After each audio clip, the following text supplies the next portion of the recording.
Hello everyone. In today's video, we're going to learn about the inverse of a function. Now, what is the inverse of a function? Well, when a function is reflected along the line y equals x, the resulting relation is referred to as the inverse of the function. And you can find this inverse using 5 simple steps. When given a function in function notation, the first step is to switch f of x to y in the original function. Then, swap the left and right sides of the equation. The third step is to swap the placement of x and y. The fourth step is to rearrange for y, and the final step is to replace y with f to the minus 1 of x, setting it back into function notation.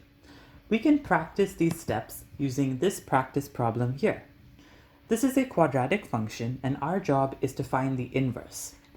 Now, with quadratic functions, it's tricky to do this when given the equation in standard form, so it's recommended to convert this into vertex form first.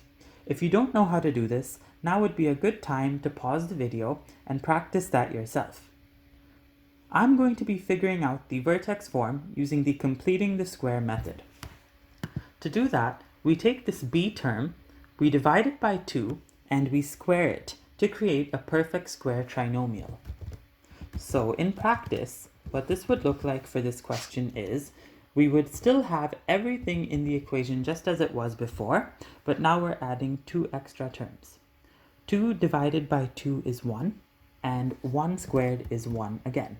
So I'm going to add 1 squared, but I also have to remember to subtract 1 squared so that we don't change the actual value of the equation.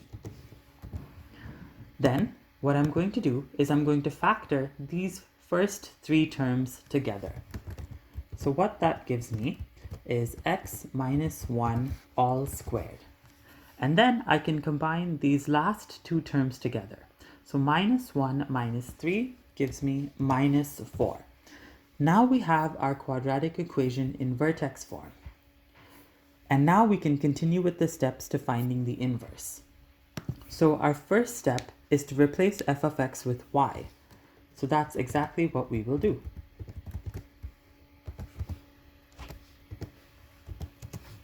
Next, we have to swap the left and right sides of the equation. So whatever's on the left side, we're going to move it to the right side. And whatever's on the right side, we're going to move to the left. Then we have to swap the placements of x and y. So on our left side, we now have y minus 1 squared minus 4 is equal to x.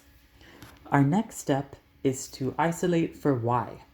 So I can do this by adding 4 to both sides of the equation, which gives me y minus 1 squared is equal to x plus 4. Then I can take the square root of both sides of the equation. On the left side, I'm left with y minus 1, and on the right side, I get the square root of x plus 4. Now, whenever you take the square root, you could take the positive or the negative square root. To represent this, sometimes we put a plus minus sign at the front of the square root. For the purposes of this problem, I will just leave it as a positive. Then what we can do is we can add 1 to both sides of the equation. So on the left, we have just y, and on the right, if I add that 1, it will look like this. And we're almost done. The last step is to put this back into function notation, and I can do that by replacing the y with f to the negative 1 of x. And everything that we had solved for on the right side stays exactly the same.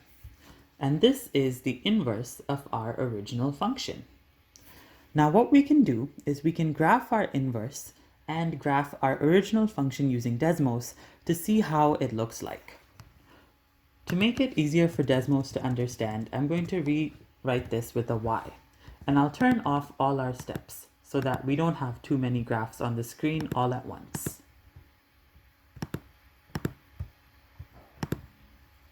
So zooming out here, we should be able to see our graphs, and there they are. I can also graph the line y equals x, which shows us how this original function has now been reflected along this green line here, which is y equals x, to give us our inverse function demonstrated here.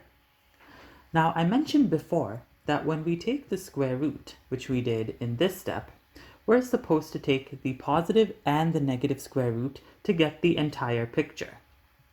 So to show you this, I will also add the version with the negative square root, which would be y is equal to 1 minus the square root of x plus 4. And if we look at this now, our inverse relation is complete. We see our original parabola shown right here, the line y equals x right here, and the reflection of our original function, which is our inverse relation right here. Now, it's important to note that the inverse of a function may not always be a function in itself. It may just be a relation, as is the case in this example, because our inverse relation here does not pass the vertical line test. If one was to draw a vertical line right through it, that line would pass through the relation at 2 points, which means it is not a function. And that concludes today's video on the inverse of a function. Like always, if you have any questions, feel free to put them in the comments down below, and good luck with your practice. Goodbye.